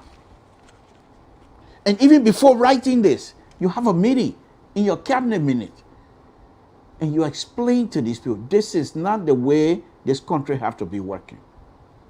If the minister, and I know he's very serious, but you have to stop with people like Samuel Tua from making the remark he made the other day. Benevolent dictator. And forget about, you know how when you write a dress, oh yeah, I got my white shirt here. On here, I got all palm water everywhere in my bag. I got tabagi on this side, I got pamot on this side, I got kesali on my back. But you can see it. I put a coat over it. Benevolent detector. I put a coat over it. So you can see how dirty my white shirt is. So I put a coat over it. But inside my white shirt is all dirty. All day. But I put a coat over it. Benevolent detector. Man, please, Samuel, you think people stupid, man. When you do those kind of thing, that's why when you say those kind of thing, it get to me sometimes. Okay? But the minister should have come out and say, it doesn't matter how you address it. It doesn't matter what kind of country club you put around it. Dictator is a dictator. We can't have it. But for the minister to make that kind of pronouncement publicly and consider campaign material, consider that kind of vile language of campaign material, and then the minister of defense gonna come out here and give us the history of ourselves, how people have misused the political power given them, all of these things, and then he cannot address these type of issues. You address Samuel Twain, and you address, we know where this thing coming from. Until Dallas didn't make that statement, none of you are saying nothing. We know where this thing coming from. But if you're going to address Dallas Dylan's statement, why? Dallas Dylan just get on one night and say, oh, today I'm going to say what I want to say. No. But because he was attacked. Now, Dallas Dylan also should have known better. Dallas Dylan, the man who every one of us consider to be the big boy in the room, should have known better. That's politics. There are certain things you cannot say publicly like that. You cannot. And this is why they call me Bloku. Elephant skin. Take elephant skin. Take one. Nothing you will say will move me. My mom used to say, when I get there, I come from, I say, oh, they made myself a fight. But before I fight with him, I will say this, I will say. Then she would say, let me see your hand. I said, what do you want to see my hand for, Mom? He said, let me see your hand. And he said, oh, I see. But let me see your stomach. Ah. Let me see your heart. Ah. What inside of you, it stayed there. People say, let's see your hand. They say, let me see your heart. Only God can see your heart. So there are certain things, you don't make noise about all kinds of stuff. Especially in a situation like this. You are a representative or senator of Moserado County. The international community listens to you when something comes out of your mouth. The anger you felt, anyone will come out and make a kind of remark. But you, above all of us as well. The position you guys are holding, the position comes with responsibilities. And that responsibility seriously escaped Dallas Dillon that day. But if all of these people are going to make a statement and try to make reference to Dallas Dillon's statement without calling his name, then you also have to approach the sedition, the hierarchy, including the president. You can't just take it one way. And this I thought I'd try to address this afternoon. The minister's statement is a decent one, but if you're going to come out, after, especially at the end, if you're going to use that particular part at the end, then you should come out, I say it again, as a minister of defense. And say, I'm a minister of defense. It's my job under the Constitution to protect lives and protect property in this country. Something told, you're making big money in America. You start out kind of trouble, you come in a place, I will deal with you. You have the right to tell me that. But you cannot, and you must not tell me, say, oh, something told, you used to be in Town, and the coup happened here, and 1979, you were in the street of, that kind of behavior, and you help us. We can't do that kind of thing, something told, so please, we must try to avoid it. Then at the same time, you're telling me, you do that kind of thing, I will deal with you. Which one should I take now? An advice or the threat? Which one should I take? Mr. Minister, which one should we take as Liberia? The threats or the warning?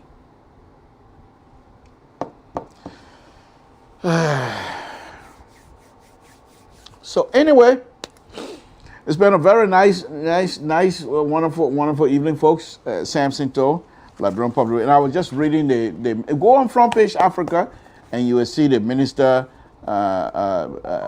editorial. They call it contributor editor. Okay, editorial. Okay, but anyway. His thing is that have we forgotten or are we pretending to forget? Which is a wonderful, wonderful question. Wonderful question. Wonderful question. All of those people, those who consider themselves advocates, and they're advocating on behalf of all of us, which is a wonderful thing. Because some of us so scared. They think the young people are doing, we can't do it. We're scared. Not only are we scared, but we want to talk. Then you're thinking, hey, if I talk and the government put me in jail, I will not be able to eat my kesali again. I will not talk. They will shut up. But some of the people didn't care. Kesali or no kesali, they don't care. Government doing wrong, they point it out. And then we behind them, yeah, the man speaking for us, yeah. Anyway.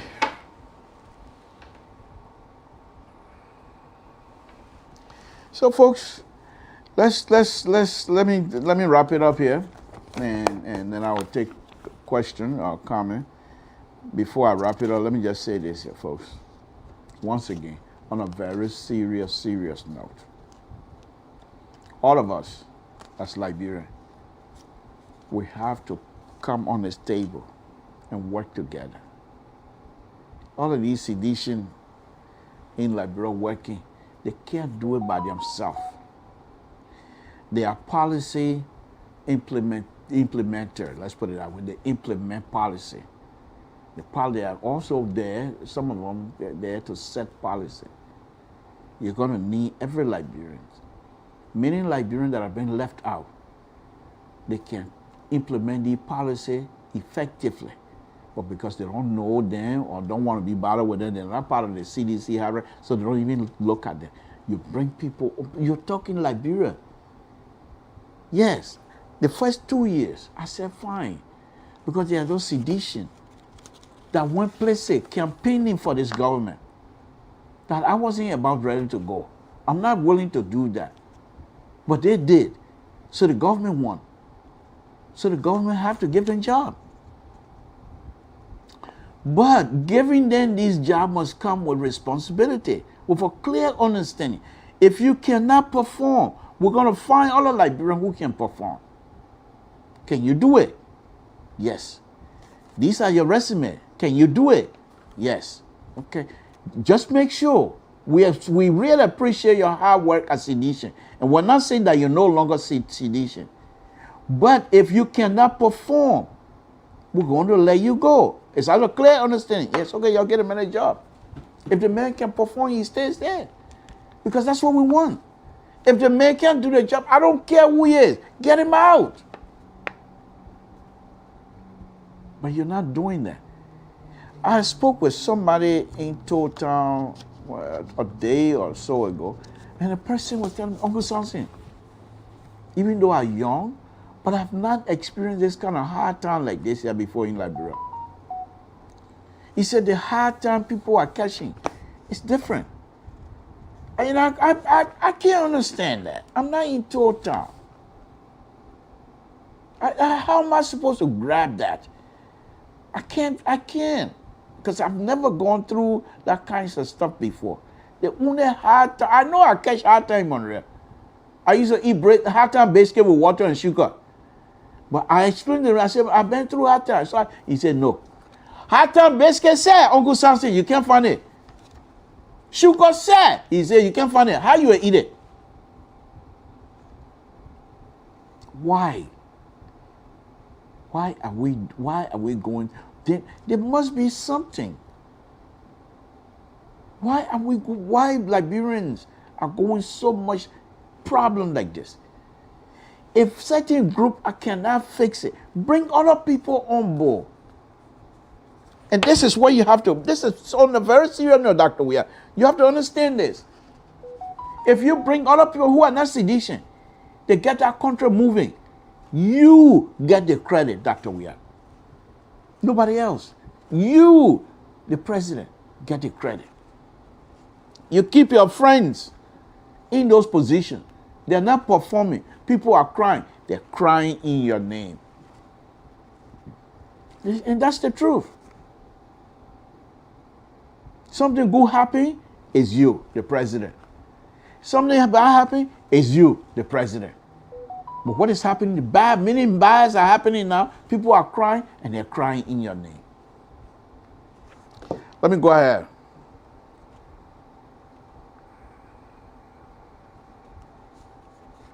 Okay. Yeah, folks, go on Front Page Africa and you will read it. It's there. You will read it yourself. But let me go ahead and put the number up. Your vote matters, of course. Let me put the number up. Samson to LIBERIA Public Radio.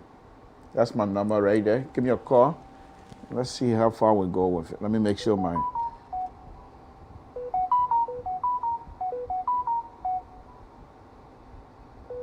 Oh! Are you kidding me? Oh, my goodness. That's a blow to the liberal. Oh, Jesus. May her soul rest in peace. Wow. And Mitch McConnell, he's not going to do what he did to Barack Obama. Oh. Amen.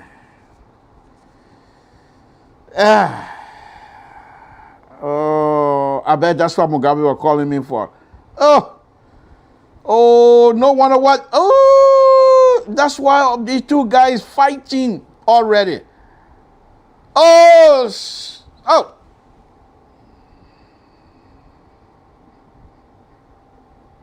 No. No. If the conservatives have the kahuna, they will stand out and say, no, we're not going to do it. It's election time. Oh, my goodness. Folks.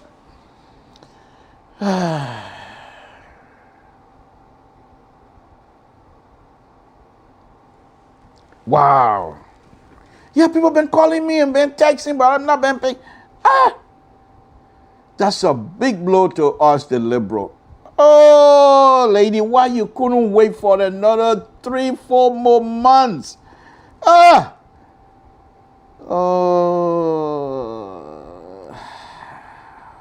it's a dagger. It's a dagger in my heart as a liberal. Oh, my goodness.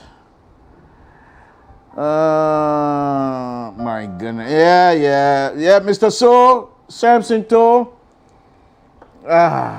Mr. So, are you there? Hello? Okay, hold on. Let me put the stuff on. Oh my goodness. It's a dagger, to be honest with you. Oh boy.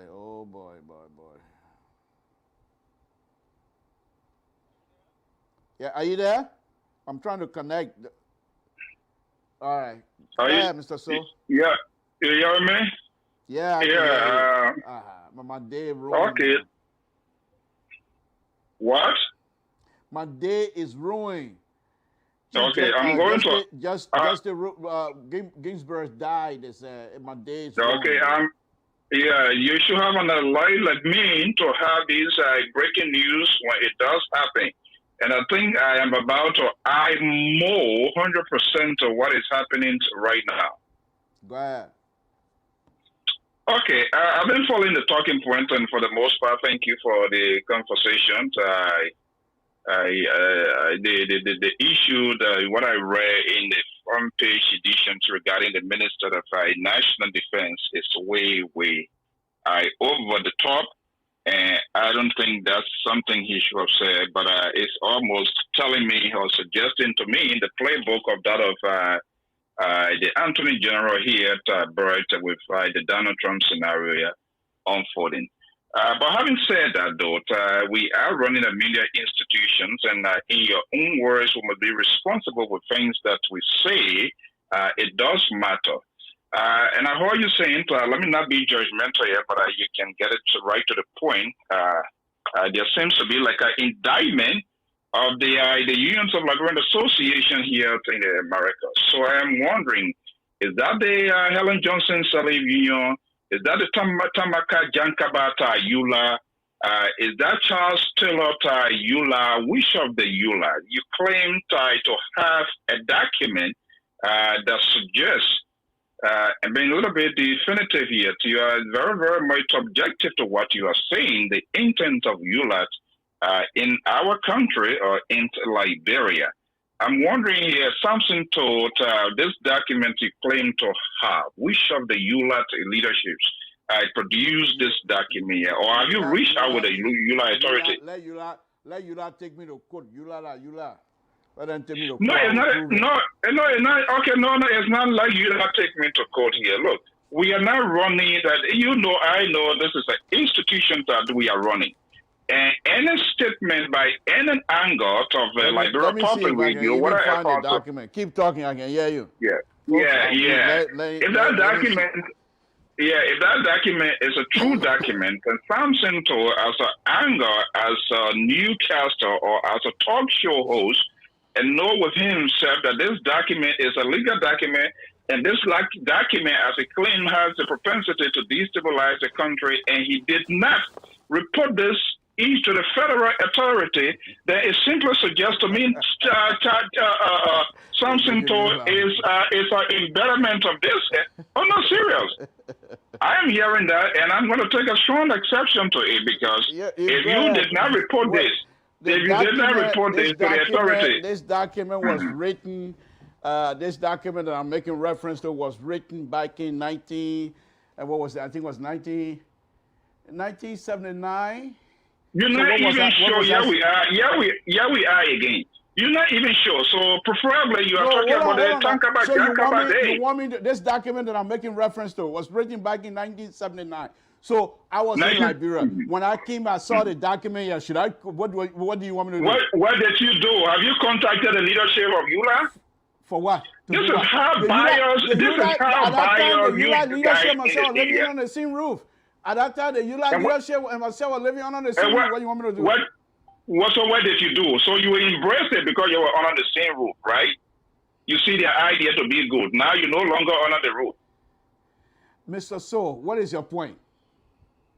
My point is, my question, you need to answer my question before I get off here. But I know you will potentially cut me off, because you always say I cut you off, which I don't. What is your question? What is your question? So are you saying, my question is, how are you saying? I just want to make sure, because I was monitoring the cable wire of George Gainsborough I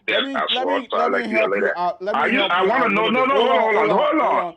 Are you saying the document? No, let me ask a simple question. Hold on now. This document came along with another paper, another letter that I have from Bacchus Matthew, accused. Are you the Bob Woodward? Alfonso, there are a lot of, when you were here the last time, I was going to show you on a very serious note. I was going to show you the suitcase that I have here, okay? And this person that I know, the person is still alive. Okay, so and I'm not going to say it, but once this person is no longer with us, I'm going to leak. That's a dangerous news. You want to create a headache for us. The person is alive. Who gives you those documents? And you believe those documents are legitimate documents. And you strongly believe you are more objective than to the point. I got a pamphlet. Let me make it worse for you, so you're not sleep tonight. I have a pamphlet. You don't have to make I have a pamphlet. Let me just tell you now, as a former executive of ULA, who conducted 2 elections, served on the Elections Commission, your indictment of ULA here is an indictment of all of us. And our lawyer is going to speak with you on this issue regarding your statement that you are making here. I say ULA is useless.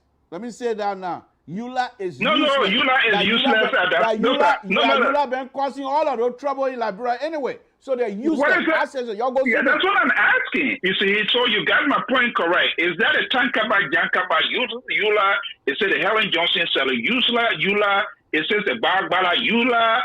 Which of the ULA groups that you are? ULA. They're full of trouble. They always be bringing trouble in Liberia. That's what I say.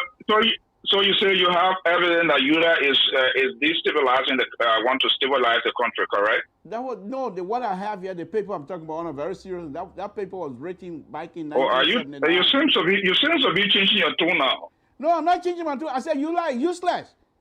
But the paper the document that I made reference to that back in 1979. Useless is relative, but I'm asking a specific question. You say you are aware, you have a document that ULA wants to destabilize Liberia. That's what I'm asking. No, I said I have a document that states how ULA was. And you say Bloku, because right now I have the Attorney General of Rhode Island on the line. For you something to come. They can't do nothing to me. I say ULA as an organization is useless. I said useless. Yeah, the word useless is relative. It can be by administrative practices. But I'm concerned here, if any Liberian and you have this and you don't want to call me, look, we are not in the 50s, okay? When you have a source and you know those information are correct, the public has the right to know. That's why you preside over it. Don't turn around here and tell us the things that comes from out of our mouth. Those things it matters, but then something told from Total comes out to say, "Oh, I have something," but I'm not going to call anybody name. No. It's unacceptable. Come to my show Monday. I will go and dig out from my life because I got a lot of stuff here. I'm going to have to dig it out and bring it up, and then show you. So are you extending me? Are you extending me an invitation? You know, some people that their name is in there. Well, I don't want to name that name, right? But their pictures and name are in our book. Are those individuals still alive? Huh? Are those individuals? Some of them are they still alive? Yes. But I will read it and call their name. No, don't talk like a baby. Have you reached out to those people? For what? Based on the document that you have. I was here myself. Yeah, when they start putting that junk together, I was here. Yeah, man, Alfonso, man, don't waste my time. I've told you something about Liberia. Don't bring ULA business here. ULA mean nothing. No. It's I also want to say here that what we say it matters, and we can be objective or definitive in our statements, in our argument, why it is true bad things are going on to come out to say this is what happened. How many ULA ex-presidents that have gone to Liberia for job? Do you know how That's many? Not the point. That's not the point. But if you have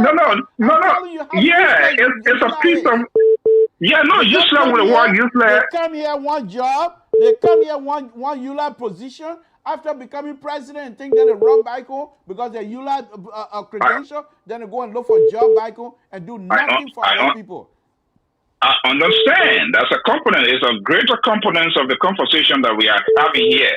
But if I know a piece of information of a particular group of people, what I agree or disagree, and what they are doing or their involvement is illegal. I want the young people in the diaspora to get involved with places like ULA and change their entire organization, change the leadership, change the way the things are happening. So ULA does not become a launching pad for people to speak out when you were? Did you speak out to those events when you were under the ULA group, as you claim? Mr. So, let me take you back again. Back in 1985, I went to a ULA meeting. At that time, Tom, you were president. I think I've been telling you the story over and over. I went to a ULA meeting where the ULA people were planning to carry out subversive act against the certain government of Samuel Doe. I told you that. Okay, so did you? Okay, hold on, right there. You were part of that conversation. Did you report that to federal authority? What federal authority? What federal authority? You don't understand what I'm saying? I should speak crown. In Siakom Nalo. And that in Siakom Nalo for what? To tell them what? I told the people that wanted. I said, yo, go ahead. Samuel Doe is a man. Okay. You see, so you are a facilitator of the act of ULA. So you yourself, I'm quite sure you are aware that you are inducting yourself now, right? I don't care. I spoke my mind at a meeting. I didn't hide it. I told everybody. that you want. How do we know? You want to start any foolishness in Liberia? Samuel Doe is a man. You want to go over there? Samuel Doe is a man. He will take care of himself. So how do I know that you said that? Do you have are there sources? Are there witnesses alive that we can talk to? You know what? Right there in Rhode Island, there's a guy in No. I'm where not. you are. Okay. Now, listen. Yeah. There's a guy. The two guys living in Rhode Island. One is called what's your name? Sir Johnny. Hold on, Sir Johnny. Hold on. We're not roller skating here, please. Okay, Sir Johnny. And then another one who is the president of Rhode Island community, Liberian community at the time, Sam Colley. They're all there in Rhode Island. They can attest to that. Sam Colley. Okay, Sam Colley. I'm going to invite these gentlemen here to authenticate what you are saying, and I will also want to know, okay, besides Sam Colley and Sir Johnny, something told, did you report this to authority? What authority? You don't have security apparatus in this country yet that you can call when they are airplane? Tell me, say what time they got. That's not my business to go say who would they want. What? But it is your business. What business? What business to go run my mouth? I told them when the time came to speak, I spoke my mind that whatever it is that they planning was not good. So are you telling me now, Samson Toe, are you saying or are you telling your audience, if you are in a crowd or if you are in a sinister meeting and somebody comes out to say we are going to carry on an assassination, give specific time, details, the number of logistics. No. I didn't tell you about assassination. What they said. But listen, I got over 100 people listening to me. So let me make it clear here. Since you're going to take the lawyer side, let me make it clear so you will go out. When we went to the meeting, the idea was that they said Doe cheated during the election. And the group, I'm saying it again, the group that came to ULA meeting from Atlanta, they said that Doe need to be removed forcibly. And what were you were saying? There are means that for which if we want to do something, there are means we have to do whatever we have to do, but we have to do it legally. One thing. There was another crime man, Matakana husband. I'm telling you right now, go ask all the people. The man came to the meeting, they say he will not enter the house because he was a crime man. He got on a white, all over white, but they say you are not going to enter the meeting. 1985, they say you are not going to enter the meeting because you are a crime man. Well, when we were in there, people were asking questions back to Ohio. I went back to Rhode Island. From there, I went back to Ohio. The people started selling T-shirts. And what did you do? And what did you do? Oh, okay, Mr. So. Thank you. Okay, I hope you give me the opportunity to invite me. But like I'm saying, and I agree with you, things that come from out of us, it's an institution. What? You made my show going off now. After time. No, not me. So that means you stay over the time. That not me. That not me do it. All right, but anyway, that's it. No, baby. No, when you keep on a very serious note, we're not on air now, but when you came here the last time, I wanted to show you all of those documents. I've got lots and lots of documents. Yeah, but on a serious note, when those things too, you keep. So let's go ahead. Okay.